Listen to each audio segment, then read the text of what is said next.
When Buster Keaton made Three Ages and Our Hospitality in 1923, he was following the other two major screen comics, Charlie Chaplin and Harold Lloyd, into feature filmmaking. Like the other two, he was trying something new, experimenting with style and form and ways of telling a long story comedically.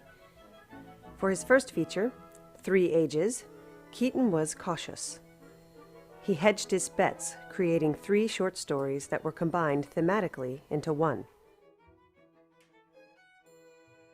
Up until the making of Our Hospitality, the style of Keaton's films had been influenced by his background as a vaudeville performer, combined with what he had learned from his mentor, Roscoe Arbuckle, plus his own innate fascination with the gadgetry of movies. But for Our Hospitality, he was ready to make a true feature film, one that told a complete, linear story. It's with Our Hospitality that Buster Keaton emerges as a master of narrative filmmaking.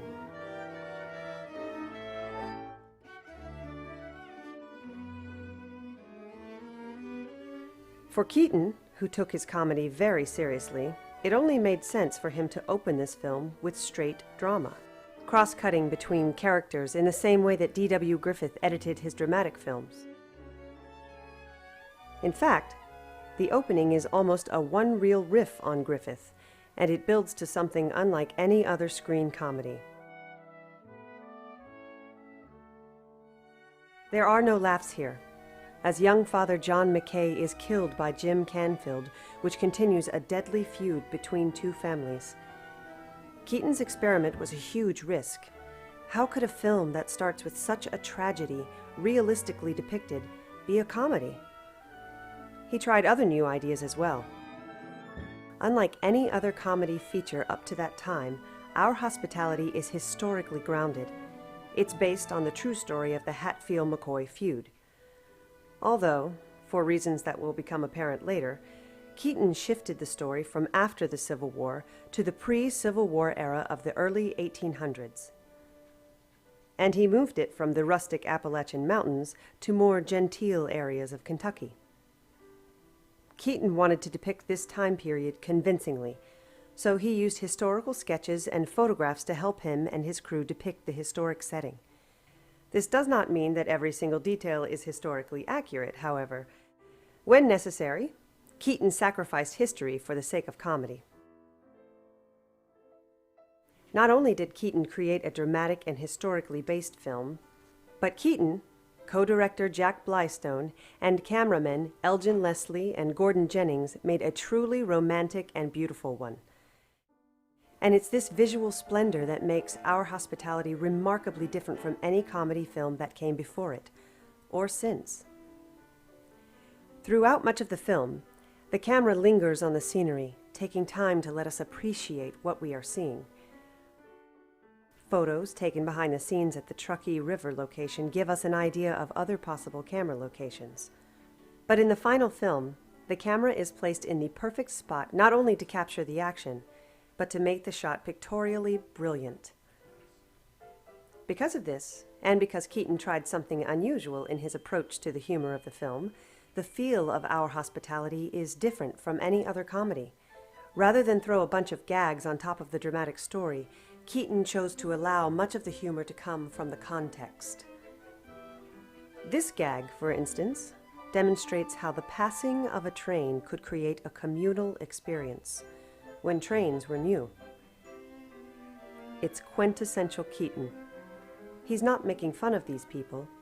He's merely observing them. There's one other thing Keaton tried here first. It's something that no one but Keaton ever did as successfully, and that's to make what are now considered epic comedies. Beginning with this film and continuing in The General and Steamboat Bill Jr., the two other films in Keaton's Southern trilogy, he combined comedy with a grandness of scale, playing off a vast natural background or working with gigantic props. Our Hospitality works its way up to the comedy, starting slowly and dramatically, eventually moving faster and faster with few intertitles, more laughs, and more thrills. For this important film, Keaton surrounded himself with a cast of people he felt comfortable with. His wife, Natalie, was the leading lady. Their infant son, credited as Buster Jr., played Willie McKay as a baby. And Buster's father, Joe Keaton, played the train engineer. Big Joe Roberts, a close family friend from Buster's vaudeville childhood who had appeared in virtually all of Keaton's films, played Natalie's father. This would be his last film with Keaton. During the making of Our Hospitality, Roberts was already ill and would die 3 weeks before the film was released. For this movie, Keaton followed a comedic formula recently established by Harold Lloyd in his 1922 hit Grandma's Boy, with the hero starting out as the underdog but eventually emerging triumphant, using his own bravery, cleverness, and skill. But Lloyd himself patterned his film on another source, the 1921 dramatic film Tollable David, starring Richard Barthelmess, which also features a feud between families.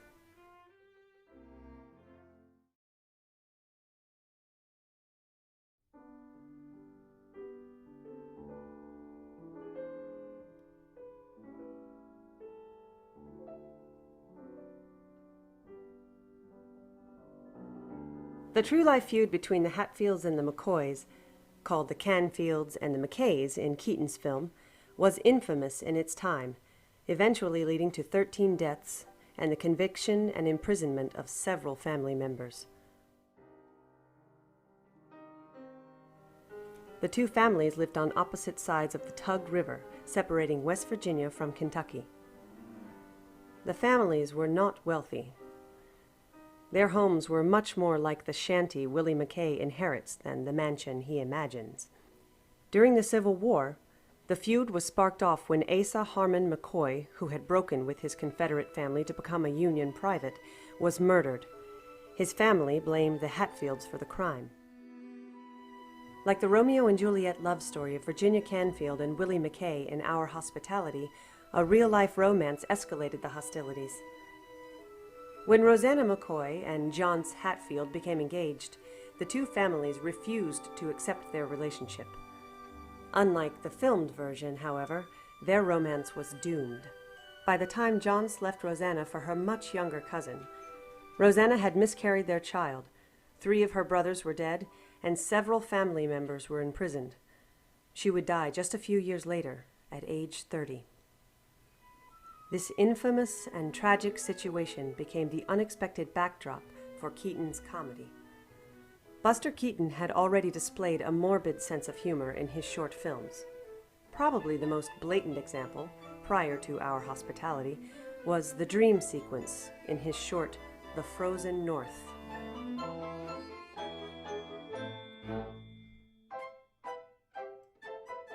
He continued to explore dark comedy, finding humor in tragedy throughout his filmmaking career, particularly with the Civil War in The General and the hurricane in Steamboat Bill Jr.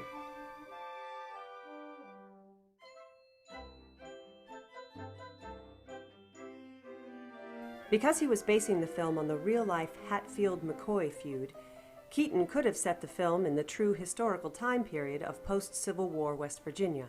But instead, he chose to shift both the time and the place, moving it to the early 1830s and away from the West Virginia border and further into Kentucky.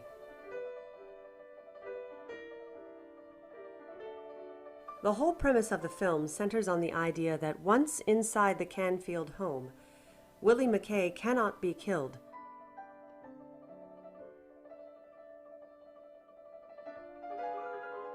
Because to do so would violate the time-honored tradition of Southern hospitality. This notion works much better in a refined Southern mansion, as depicted in the film, than in a reproduction of the actual Hatfield home, which more resembles the shack that Willie McKay has inherited. As for the change in time periods, Keaton did this to exploit the comic potential of outdated technology. For example, the single-shot pistols. These had to be painstakingly reloaded, at least until August 29, 1836, when Samuel Colt patented his revolving gun. And there's this early form of the bicycle, then called a hobby horse, a velocipede, or a draisienne, after the man who invented it, Baron von Drees, in 1817. Keaton's recreation was so eerily accurate that once filming was completed, he donated it to the Smithsonian Institution, where it remains to this day. But the most important prop, the one that most inspired Keaton to change the setting, was the railroad train. Buster Keaton spent his vaudeville childhood traveling the country on trains, and they became a big part of his creative life once he got into films. So it's only natural that his first fully developed feature would include a train. Often referred to as an accurate recreation of the first successful locomotive, Buster's train is actually an amalgam of two famous early steam engines, the British Stephenson rocket and the first important American passenger train, the DeWitt Clinton. George Stephenson was the first to make steam engines feasible. His train, the Rocket, won an 1829 competition, traveling 35 miles in 3 hours and 25 minutes. It became one of the most famous trains in railroad history. Stephenson is now considered the father of steam engine locomotives. Over in the United States, the DeWitt Clinton became one of the first passenger trains, traveling from Albany to Schenectady in 35 minutes in August of 1831. The train was named to honor the late United States Senator, New York City Mayor, New York State Governor, and presidential candidate DeWitt Clinton. Unlike early versions of the Stephenson rocket, the DeWitt Clinton used stagecoach carriages as passenger cars. By examining drawings of these two early trains, it becomes apparent that Keaton modeled the film's engine and wood car on the Stephenson rocket, while the passenger cars are recreations of the DeWitt Clinton, essentially combining the most humorous elements of each. Now that he had a train, Keaton explored some of the comedic ideas inherent in early railroad tracks. The Stephenson rocket DeWitt Clinton hybrid became not only a giant prop for Keaton to play with, but it's almost another character in the film. After Our Hospitality in 1923, the train had a second life. In December of 1924, Buster donated the train to his friend and mentor Roscoe Arbuckle for the making of The Iron Mule. Made by Tuxedo, this comedy short was released in April 1925 and starred Arbuckle's nephew and Keaton's former comedy partner, Al St. John. It was directed, uncredited, by the blacklisted Arbuckle and was partially financed by Keaton himself. As you can see, the train had taken quite a beating in the 16 months after Our Hospitality finished shooting. In the name of comedy, the Iron Mule pretty well destroyed what was left of it. The train wasn't Keaton's only contribution to the film. He also donated costumes and other props from Our Hospitality. Arbuckle even cast someone who looked a lot like Jack Duffy from Our Hospitality to play a similar role in The Iron Mule.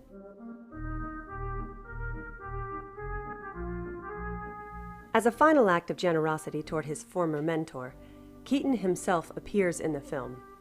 Absolutely once, probably 3 times, and possibly even 4. Most prominently, he is the American Indian chief. As long as they had him on set, why not let him do the stunts for this woman? And could that be him at the tail end of this group? Finally, although there are no stunts involved, it's possible that this is also Keaton.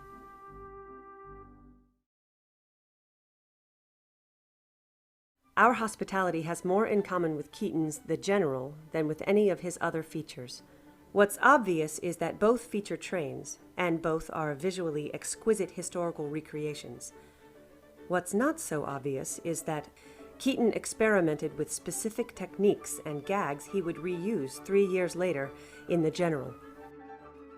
He began to tinker with ways to film extended takes of a train in motion. In order to achieve this, another vehicle, mounted with a camera, had to run parallel to the train. Sometimes, Keaton tried mounting the camera on a car that drove alongside the train. But a much better technique was to place the camera on a second train on parallel tracks, or even on a flatbed car on the same train, so that the camera follows the action smoothly and at the same speed. Keaton used this technique to good effect in Our Hospitality, so that when he came to make the General, he knew exactly what he needed to do. Keaton also gave a few train gags their trial run in Our Hospitality, refining them and using them again in the General. In other instances, Keaton played with similar ideas, almost like a variation on a theme. For example, both films feature gags with the wood used to fuel the steam engine. Both trains go through smoking-covered bridges. Both feature scenes with ropes that slow down the progress of a train. And both have gags with top hats.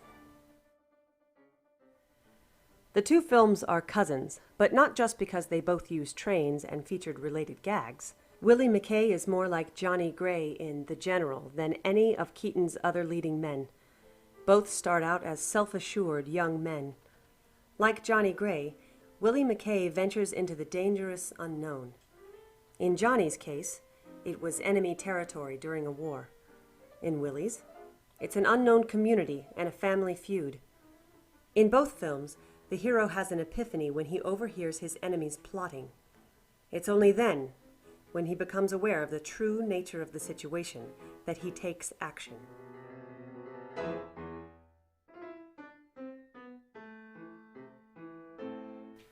Everything in the movies is an illusion. When we watch the daring rescue at the end of Our Hospitality, we're not seeing Willie McKay perform a daring rescue.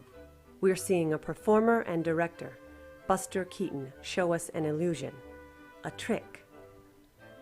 Since the action moves swiftly and the pieces are seamlessly joined, we don't stop to ponder the mechanics of the film. Besides, it spoils the illusion to learn that this thrilling scene was accomplished simply by turning the camera on its side. But if we analyze a sequence of the film, we gain an appreciation of the artistry and technical ingenuity that make Our Hospitality such a remarkable picture.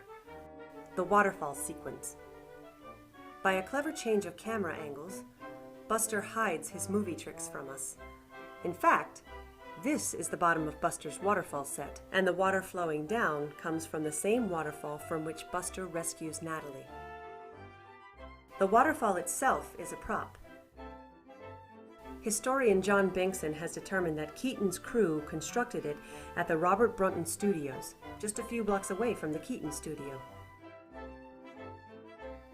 We know this partly because insurance documents confirm the unusual T-shaped basin.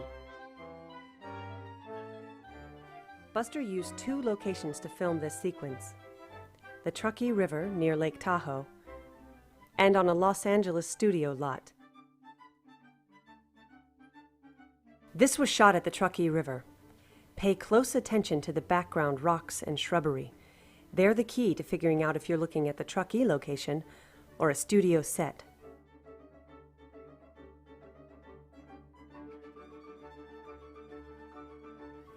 In his little boat, Keaton heads down the rapids.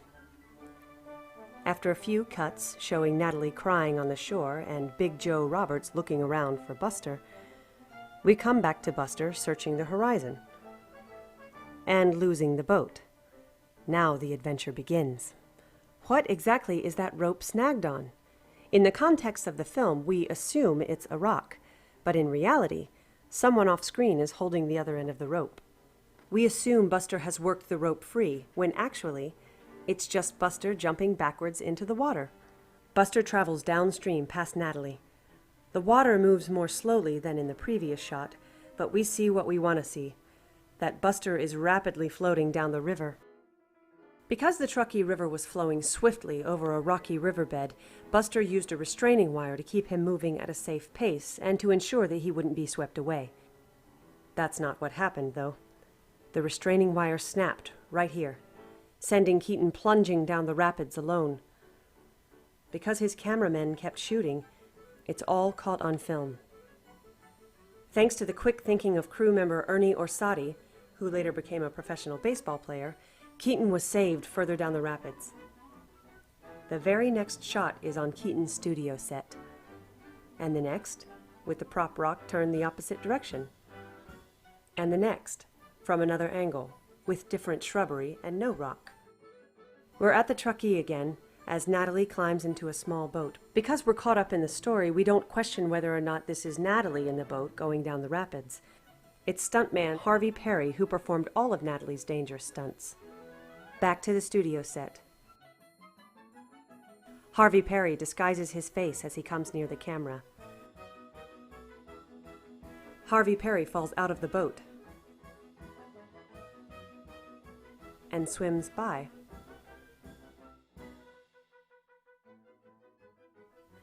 Buster did this stunt in the safety of his studio, where someone off-screen could release the log at just the right time.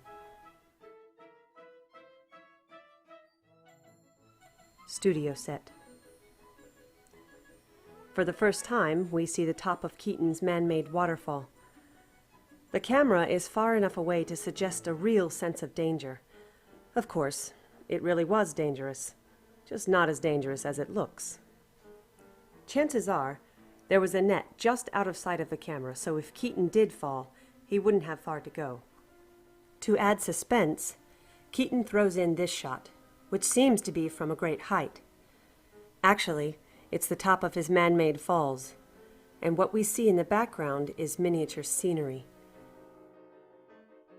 Because this was a set and not a real waterfall, Keaton's crew could construct a safe platform for the cameramen to stand on.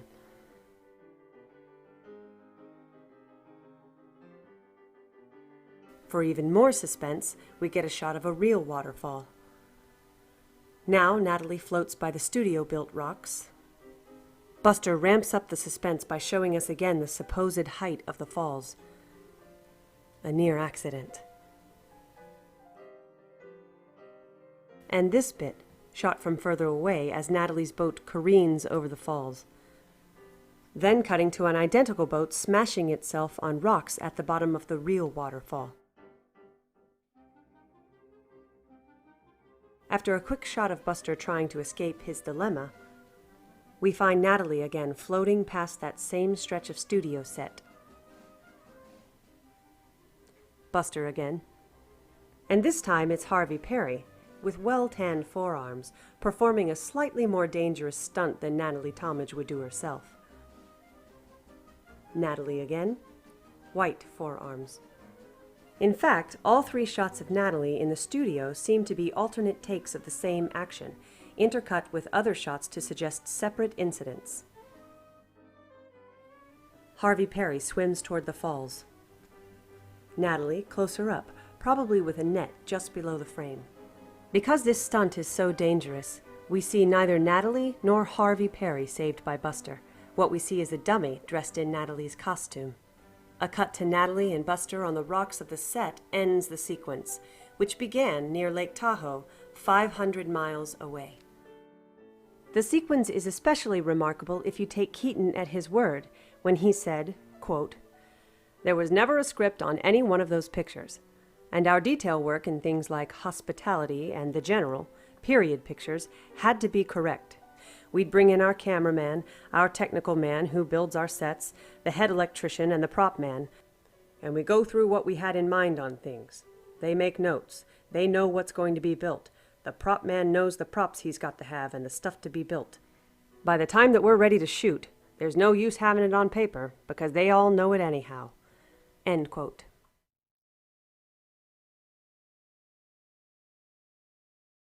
Few production records survive from Keaton Studios. According to Keaton, the features he made at this time cost between $200,000 and $220,000. We do, however, have a close accounting of how well the films performed. At the beginning of February 1924, 2 months into its release, Our Hospitality had grossed more than $139,000 domestically. But that was just the beginning. By the end of 1926, it had played in 35 countries and grossed $512,000, more than double what it cost. Variety called it Probably the best thing Buster Keaton has been identified with. One critic wrote, "Our Hospitality confirms the impression made by 3 ages, that excellent judgment was used in presenting Keaton in comedies of feature length." In London, it was hailed as magnificent entertainment. Our Hospitality survives today as an assured, mature masterpiece with a confident filmmaker at the helm. It's the precursor to so many other Keaton masterpieces to come. And it remains one of the most thrilling comedies ever made. And definitely the most beautiful.